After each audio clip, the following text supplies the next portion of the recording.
Bonsoir, monsieur l'ambassadeur de Turquie en France. Bonsoir, monsieur l'ambassadeur auprès de l'UNESCO et madame l'adjointe au maire. Écoutez, c'est en tant que directeur du patronage laïque une soirée un peu émouvante aussi pour moi de présenter aujourd'hui le film Turkish Passport qui, comme vous le savez, nous avons commémoré le 70e anniversaire de la délivrance de la libération des camps. Nous sommes un bâtiment qui se situe dans le 15e arrondissement, donc aussi un arrondissement qui a apporté des choses difficiles de l'histoire de la France. Et donc, pour moi, ici au patronage laïque, c'est émouvant de projeter Turkish Passport qui rend hommage à la diplomatie turque, et qui est grandement et bellement représentée ce soir, et j'en suis fier. Et aussi, c'est un film qui part de témoignages. Et nous avons la chance ce soir d'avoir des personnes qui, les mots ne suffisent pas, mais pourront témoigner de ce qu'elles ont pu vivre. Et les souvenirs sont souvent douloureux.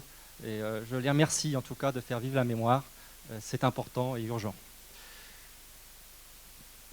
C'est aussi un film qui rend hommage à l'engagement d'hommes et de femmes qui, dans un contexte particulier, se sont libérés de contraintes qui s'exerçaient sur eux.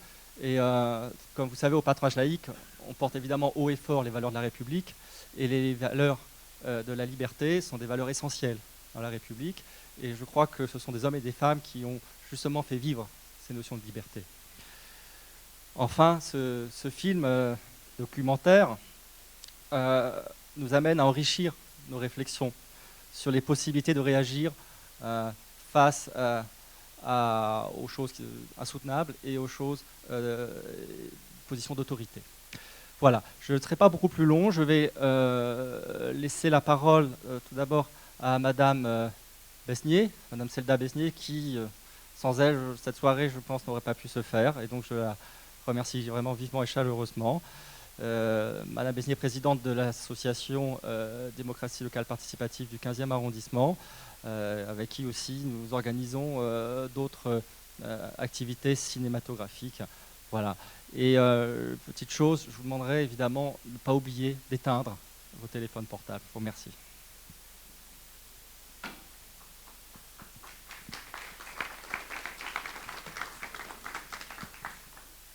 Mesdames, Messieurs, je remercie Son Excellence Akil, ambassadeur de la Turquie en France, Son Excellence Hüseyin Avni Botsale, ambassadeur délégué permanent auprès de l'UNESCO, Madame Marie Toubiana, adjointe au maire du 15e et représentante de Philippe Goujon, qui n'a pas pu être parmi nous ce soir, Monsieur Stéphane Gaulier, le directeur du patronage laïque Jules Vallès.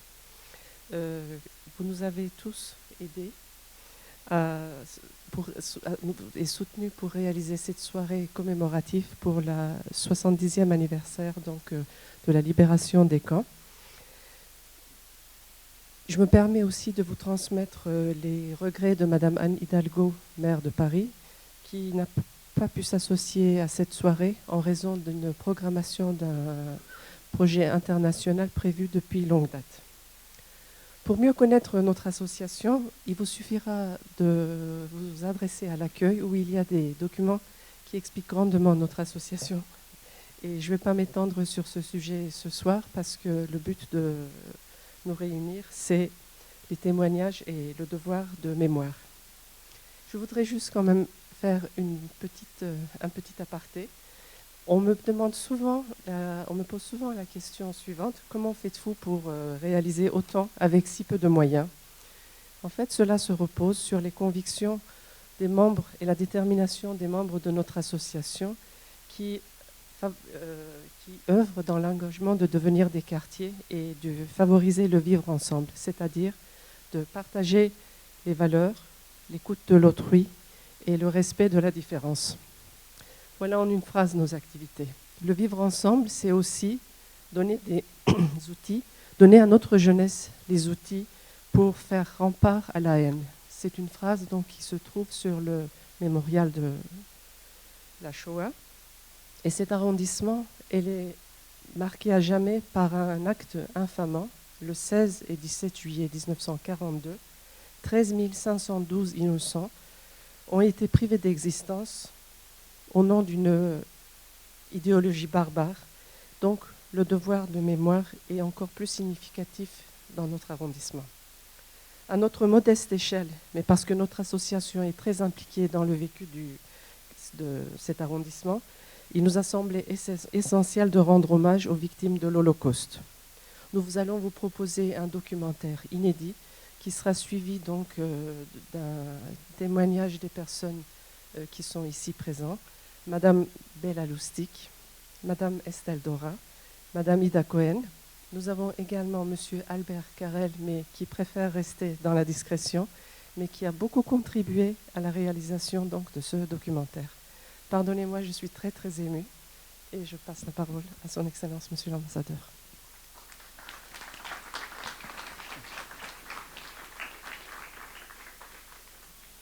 Bonsoir, mesdames, messieurs.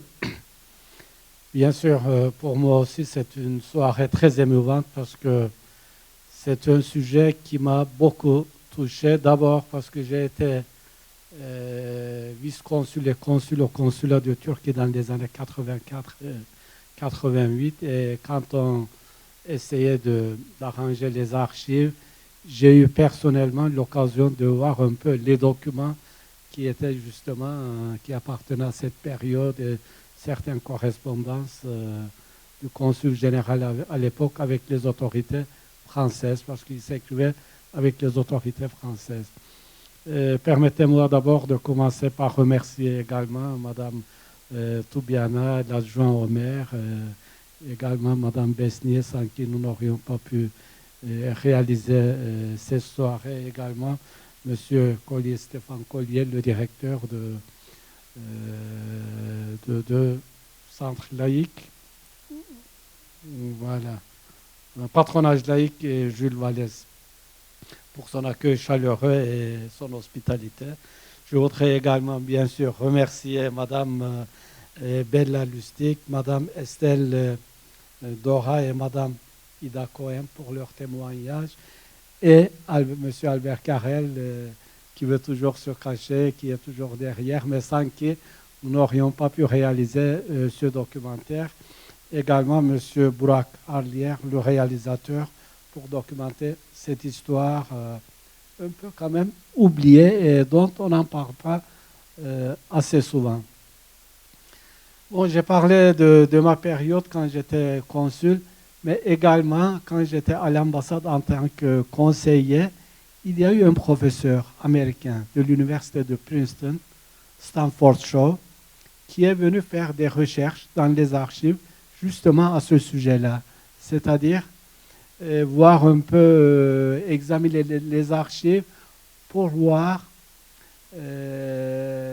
comment les diplomates turcs avaient contribué disons, à sauver les jeunes ou les familles juives qui avaient parfois le passeport turc, mais certains autres, comme ils n'avaient pas senti la nécessité d'avoir leur passeport turc, ils avaient oublié comment nos missions diplomatiques se sont débrouillées pour leur fournir des passeports turcs parce qu'ils ne détenaient pas tous des passeports. Alors pendant un mois, dans les archives de l'ambassade, j'ai travaillé avec le professeur Shaw, et je vous assure, on a pu trouver une documentation comme ça. Moi, je prenais les photocopies, eux, comme ils étaient professionnels, ils fouillaient dans les archives. Et à la fin, c'était une histoire tellement passionnante. Chaque fois qu'on trouvait des documents, moi, j'ai commencé à passer mon temps à feuilleter les photocopies et tout. Et à l'époque, notre ambassadeur, Biladem, m'a engueulé en disant que c'était pas à moi de faire ces recherches, c'était au professeur Shaw et que je devais m'occuper plus de mes dossiers, disons, politiques.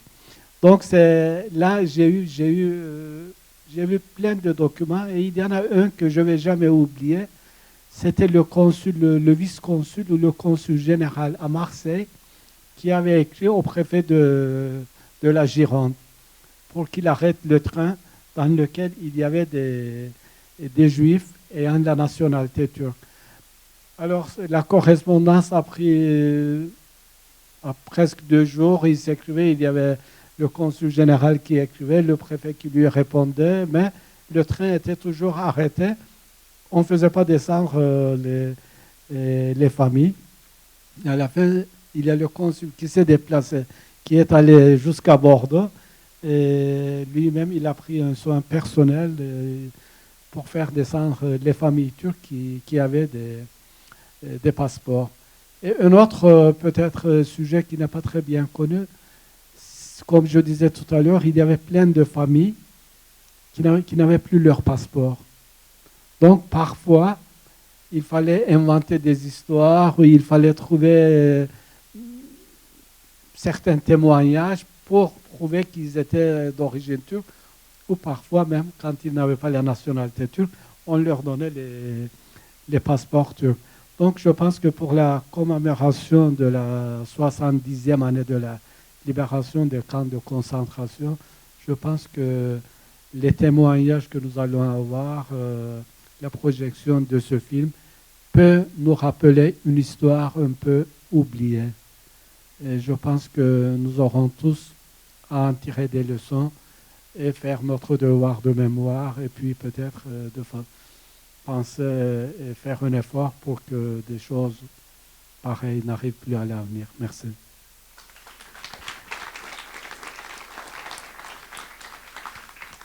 Monsieur l'ambassadeur de Turquie, Monsieur l'ambassadeur de Turquie auprès de l'UNESCO, Mesdames et Messieurs les représentants de l'association des DLP15, Madame Besnier, Monsieur le directeur du patronage laïque, Mesdames et Messieurs, permettez-moi tout d'abord de vous exprimer mon honneur de représenter le député maire du 15e, Philippe Goujon, et mon bonheur, non seulement comme élu du 15e, mais à titre personnel, d'être parmi vous ce soir.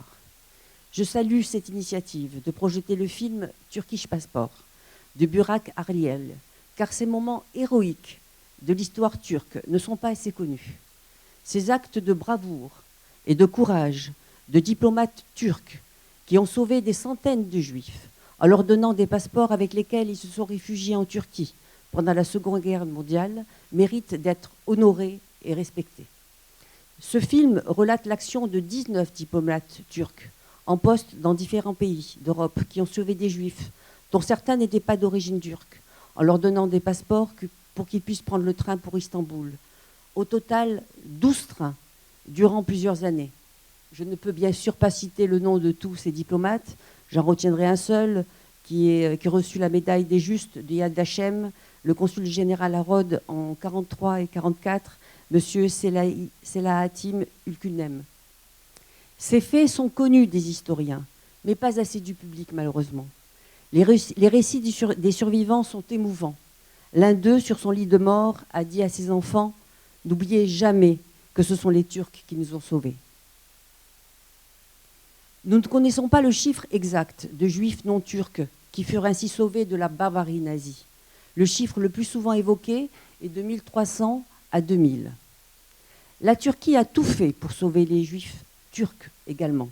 Chaque fois qu'un juif turc était au camp de Drancy, l'ambassade de Turquie envoyait un ultimatum aux Allemands, demandant leur libération, et l'ambassade envoyait une voiture pour les chercher. Ainsi, 18 500 juifs turcs ont été sauvés de la barbarie nazie. Il ne faut pas l'oublier. Le documentaire est basé sur des recherches effectuées en France, aux États-Unis, en Israël et en Allemagne. La communauté juive de Turquie a également apporté son aide. Cette communauté dont il faut souligner, monsieur l'ambassadeur, qu'elle peut vivre sa religion en toute quiétude et se sent profondément turque. Je peux en attester, ayant fait souvent des voyages de tourisme dans ce si beau pays. Ce devoir de mémoire est nécessaire et je vous en remercie. Non seulement pour l'histoire, mais pour saluer le courage de ces diplomates qui n'ont pas hésité à prendre des risques pour défendre leurs valeurs et qui doit être salué au même titre que les justes. Ce devoir de mémoire qui prend toute son importance dans cet arrondissement, comme vous l'avez souligné, le 15e où se trouve le Veldiv.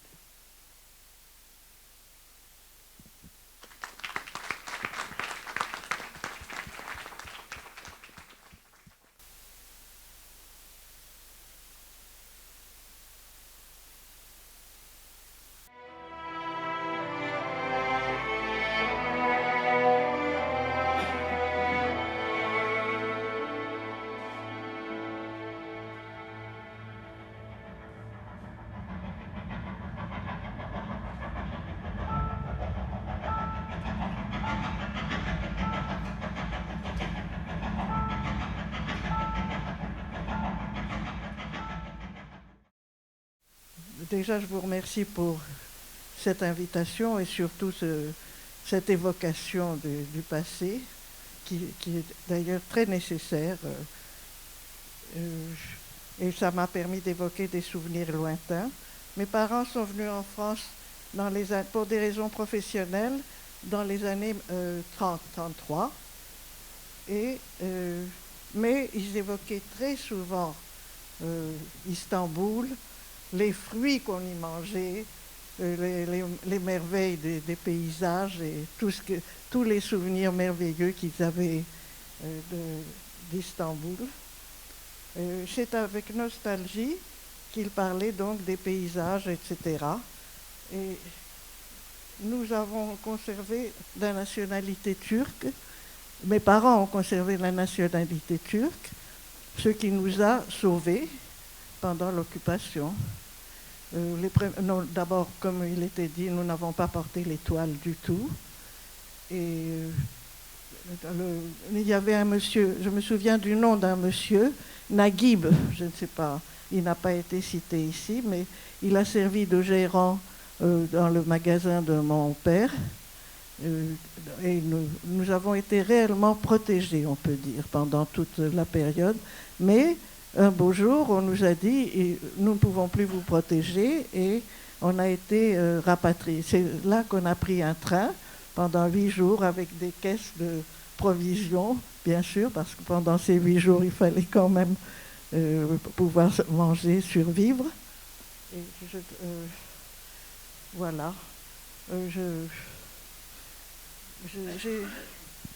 J'ai chez moi le portrait de mon grand-père maternel, qui fut pendant les premières années du XXe siècle l'un des médecins du sultan de l'époque.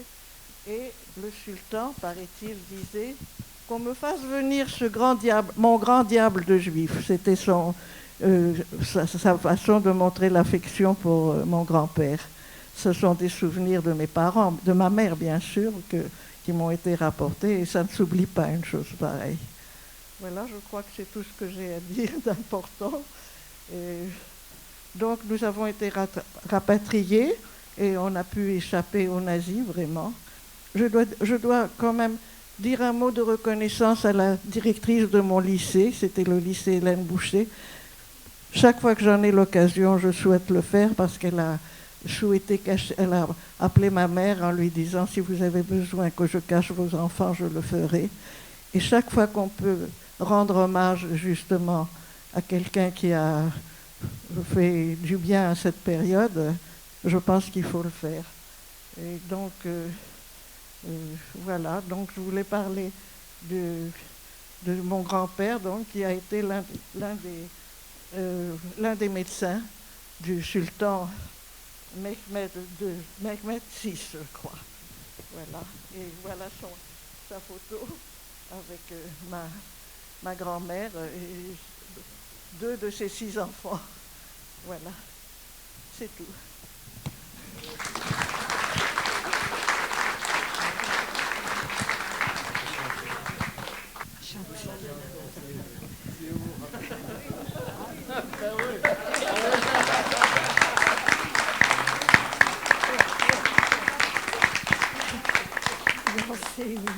D'abord, je remercie vraiment toute l'organisation, les ambassadeurs, parce que je suis extrêmement émue.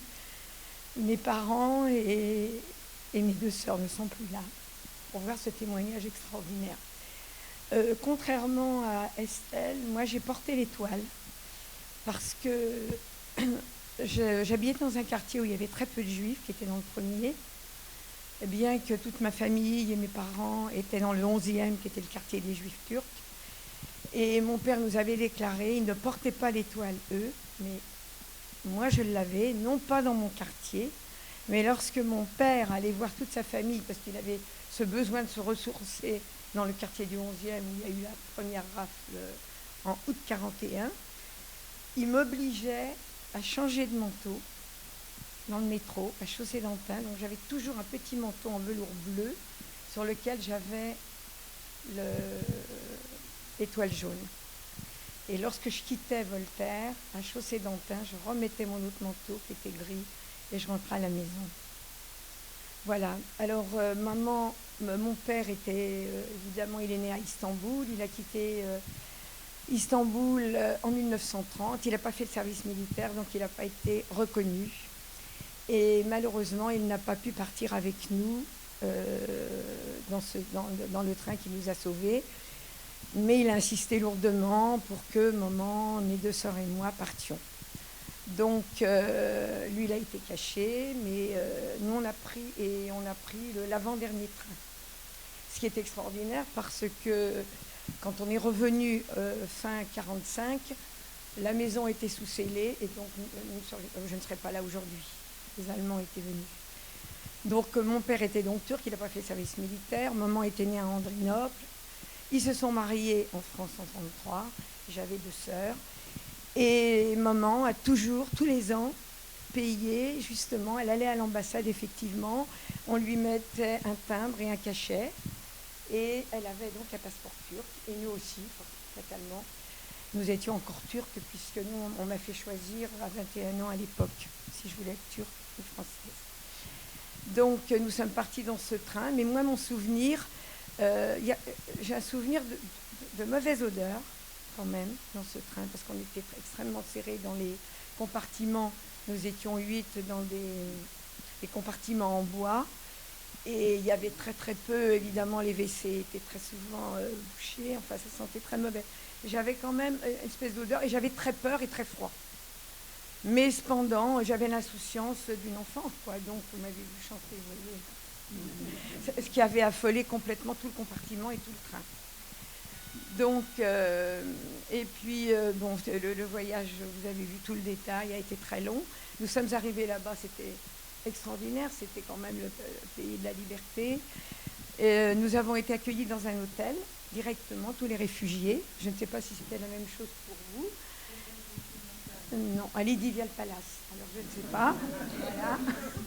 Nous étions à l'hôtel et ils nous ont posé la question de savoir si nous avions de la famille en Turquie, auquel cas nous pouvions aller les rejoindre. Et donc, moi, j'avais mes grands-parents qui avaient quitté intelligemment la France en 1939 et qui vivaient à Galata. Et ils avaient une grande pièce, à Buikendek, je crois. Et donc, ils nous ont hébergés avec mes 2 sœurs dans une grande chambre. Mon grand-père était menuisier, il nous a construit des petits lits en bois. Et moi, j'ai eu la chance d'aller à l'école, à l'Alliance. Et j'ai appris le turc, l'hébreu, et j'ai oublié le français. Ce qui fait que lorsque je suis revenue en France, eh bien, il a fallu que je réapprenne. Bon, c'est revenu, mais j'avais complètement oublié. Et pour moi, mes souvenirs sont magnifiques. Pour moi, j'ai passé 1 année et demie là-bas extraordinaire et ça reste un souvenir absolument merveilleux. Voilà, donc je suis redevable et je n'oublierai jamais. Et je trouve que ce film devrait passer au mémorial de la Shoah parce que c'est un devoir de mémoire d'une grande nécessité. Voilà, merci.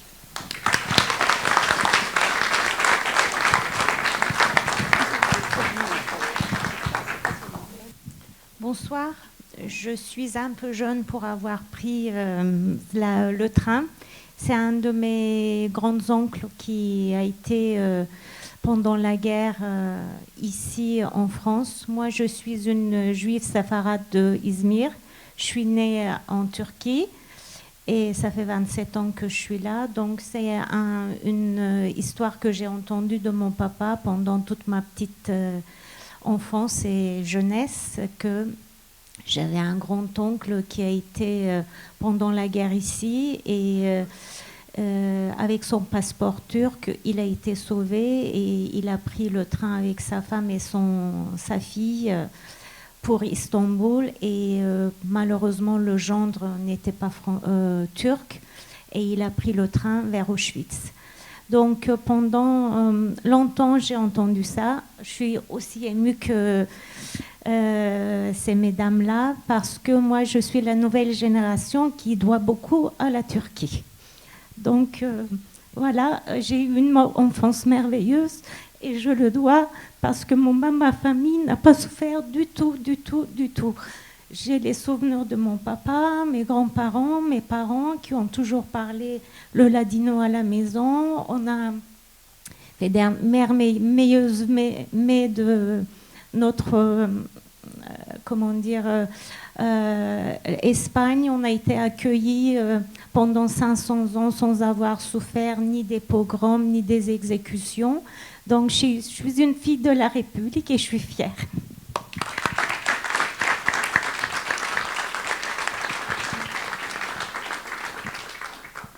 Moi, je suis très contente d'être ici, hein, vraiment, et je ne regrette pas parce que c'est on va dire, un film documentaire qui est extraordinaire. Mais sinon, pourquoi vous êtes revenu en France ? Nous ne voulions pas revenir, mais mon père, comme je vous l'ai dit, n'a pas pu aller en Turquie. Ça a été d'ailleurs jusqu'à la fin de sa vie un immense regret. Mais il était caché pendant la guerre et il est venu nous chercher, bien sûr. Nous sommes revenus pour lui parce que lui ne pouvait pas nous rejoindre, vu qu'il n'était pas reconnu. Voilà. Donc c'est une des raisons. Mais c'est vrai que ça a été très dur parce que c'était vraiment absolument merveilleux quoi, de vivre là-bas. Pour moi, c'était l'insouciance et le grand bonheur. C'est parce que la vie professionnelle de mon père était en France et donc nous sommes revenus tout naturellement en France pour poursuivre la vie en France. Mais toujours, on évoquait la Turquie avec énormément d'émotion. Voilà. Tous, autant que nous sommes ici, tous ceux qui ont pu bénéficier de ces trains et qui sont entrés à Istanbul, ce qui leur a sauvé la vie, et qui en sont tous aujourd'hui tout à fait reconnaissants à Istanbul. Pourquoi nous sommes revenus ? Parce que les uns et les autres, les parents avaient des affaires, des obligations, des relations, et ils n'avaient pas eu la possibilité de développer la possibilité de travailler à Istanbul pendant ces années-là. Donc tout naturellement, nous sommes revenus en France où nous avions quand même nos racines. Et tous autant que nous sommes là vraiment, nous ne pouvons que répéter à quel point nous sommes conscients et nous sommes reconnaissants de ce que la Turquie a fait pour nous, et nous savons très très bien ce que la Turquie a fait pour nous à ce moment-là. Et j'espère que les relations entre la Turquie et les Juifs continueront à pouvoir être aussi brillantes qu'elles l'ont été pendant la guerre. Voilà.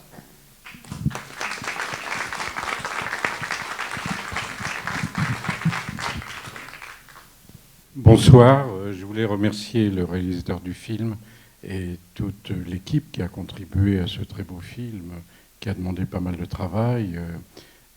Tout d'abord, je voulais savoir si le film a été présenté dans des cinémas ou sur une chaîne de télévision turque, en Turquie et également en Israël. Est-ce qu'il y a des projets de présentation chez nous, en France, sur Arte par exemple ?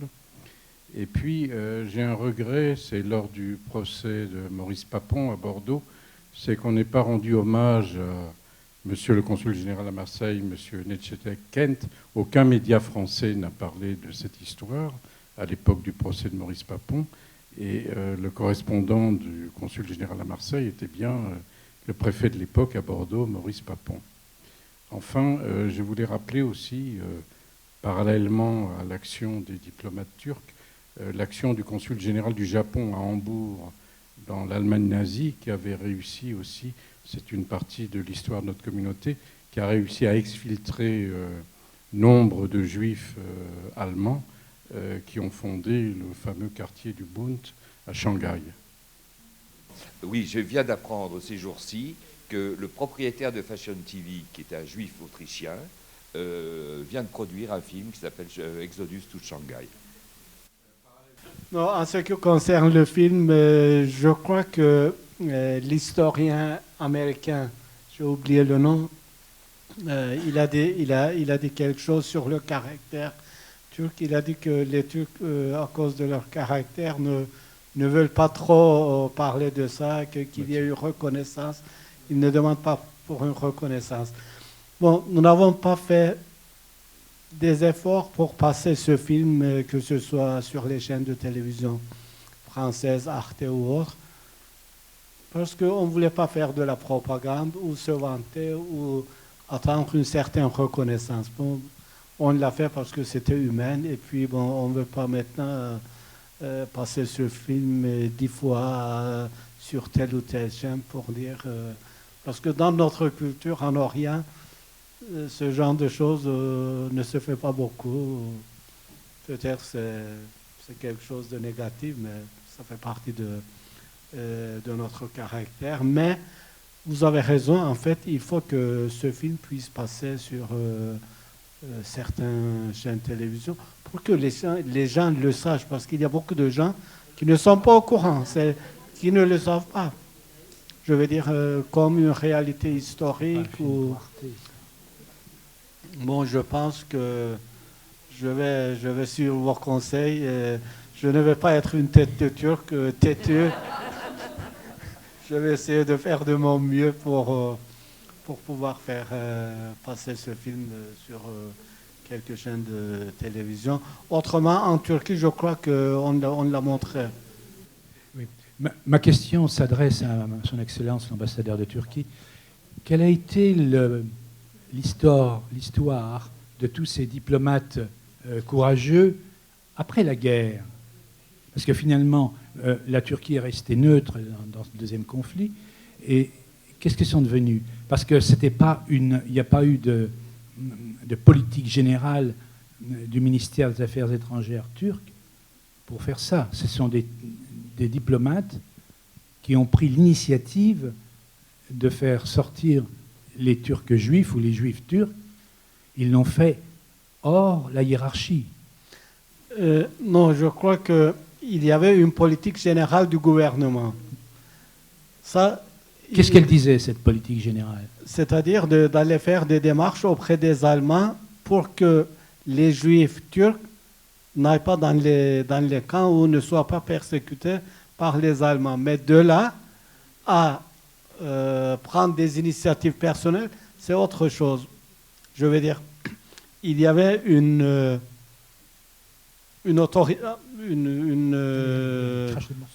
ordonnance du ministère, mais plusieurs de mes collègues ont montré excès de zèle pour aller plus loin, parfois, comme disait Nessim, dépasser les règles bureaucratiques pour distribuer des passeports ou pour donner des cartes d'identité à des gens qui n'étaient pas, en fait, des Juifs turcs, pour les aider dans certains cas.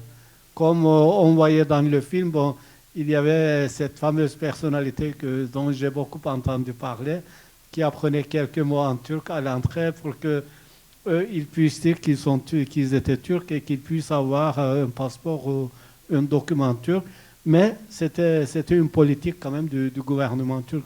Sans ça, de toute façon, s'il n'y avait pas une politique délibérée d'Ankara dans ce sens-là, les Allemands n'auraient pas pris au sérieux les consuls ou les vice-consuls.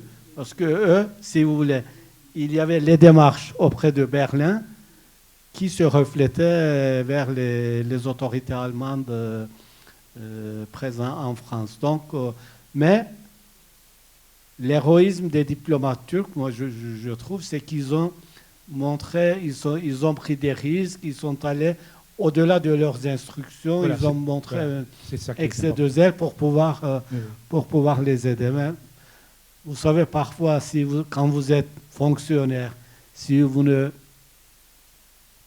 faites qu'obéir aux règles, vous ne pouvez rien faire. C'est vrai. C'est vrai. Je ne sais pas si vous vous êtes rendu compte, même dans mon discours, je n'ai pas pu dire autant que Madame la maire adjointe, parce que ça fait partie de notre caractère. Je ne voulais pas vanter les mérites de nos consuls généraux, les consuls. J'ai voulu seulement me référer aux documents que j'ai vus pendant 1 mois et demi, que j'ai lus, que j'ai relus. C'était tellement intéressant, toutes ces correspondances avec les préfets, d'ailleurs Maurice Papon à Bordeaux. Et ce train c'est ce qui m'avait marqué, je crois, le plus, qui s'était arrêté pendant 2 jours à Bordeaux en attendant le consul général, enfin ou le vice-consul. Donc Je crois qu'ils sont allés beaucoup plus loin que leurs instructions, les consuls et les ambassadeurs à l'époque, pas seulement en France, mais dans les autres pays de l'Europe, en Grèce et ailleurs, et au Portugal. Et qu'est-ce qu'ils sont devenus après? La question, ben, ils ont suivi leur carrière, oui. Mais Namık Yolga, après le vice-consul à Rhodes, il s'est jeté, il a été en politique et il est devenu vers la fin. Après avoir été ambassadeur, je crois qu'il a fait également de la politique. Voilà. Autrement, ils ont tous suivi leur carrière. Bonsoir. Merci beaucoup. Merci Son Excellence, ambassadeur du Turc. Merci d'LP15. Je suis une Sénégalaise.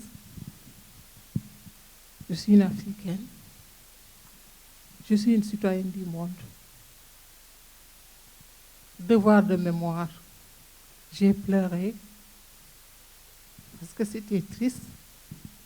Mais aussi devoir de mémoire, l'histoire de l'esclavage.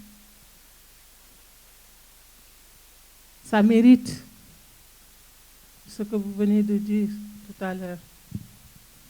Ces enfants de la République, que ces films puissent être connus et un devoir de reconnaissance de ces grands États qui ont pu sauver des vies. C'est triste. C'était hier. On est aujourd'hui. Mais il faut penser à demain. Merci pour la Turquie. Merci pour la France. Merci pour le monde. Merci pour ces hommes et ces femmes de valeur qui, leurs actes, donnent envie de revivre et de multiplier ces actes que vous venez de montrer aujourd'hui. Merci. Je suis très émue.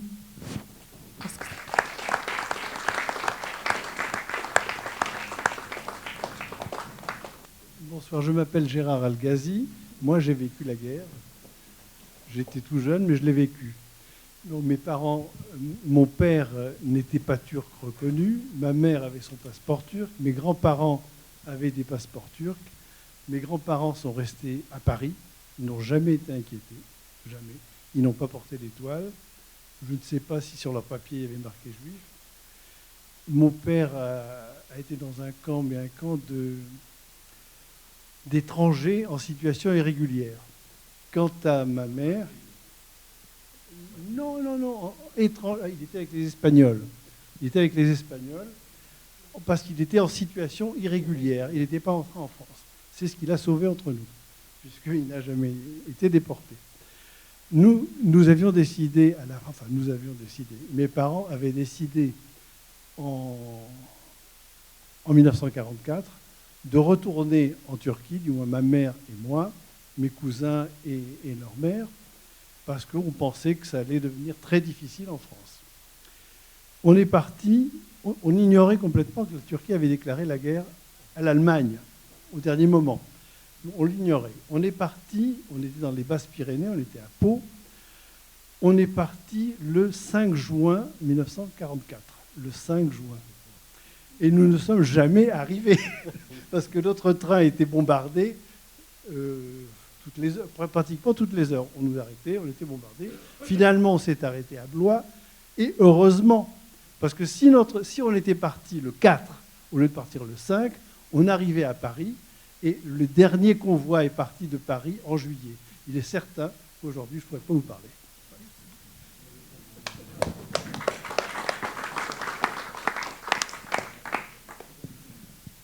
Madame Bella, vous êtes trop timide. Vous ne dites pas tout ce que vous avez fait après. C'est-à-dire que vous avez survécu, mais vous témoignez, vous maintenez une tradition, et votre époux a écrit un livre. Il faut dire tout ça, il y a l'histoire qui se poursuit. Essayez de dire combien vous maintenez cette langue si particulière. C'est très gentil à vous, effectivement. À force de vous entendre, d'entendre tous les gens qui sont autour de moi, mes enfants, Effectivement, je vais peut-être coucher sur le papier un peu tous mes souvenirs. Ils sont un peu diffus, mais ça va faire comme un puzzle peut-être. Et j'arriverai à reconstituer. Mais c'est vrai que je me rends compte avec ce film que c'est une nécessité absolue d'écrire et de raconter. Donc, merci beaucoup. Je suis très stimulée. Je vais essayer. Je ne sais pas comment, mais je vais commencer. Je vais prendre exemple sur mon mari, malheureusement, qui est décédé et qui a écrit parce qu'il a porté l'étoile pendant la guerre. Il est resté à Paris. Il a caché son père. Sa mère a été déportée. Mais il a tout écrit et son témoignage que j'ai déposé à la Fondation de la Shoah va être diffusé. Le livre va sortir en septembre. Voilà. Donc, je dois me baser quand même en souvenir de mon mari. Effectivement, je vais écrire.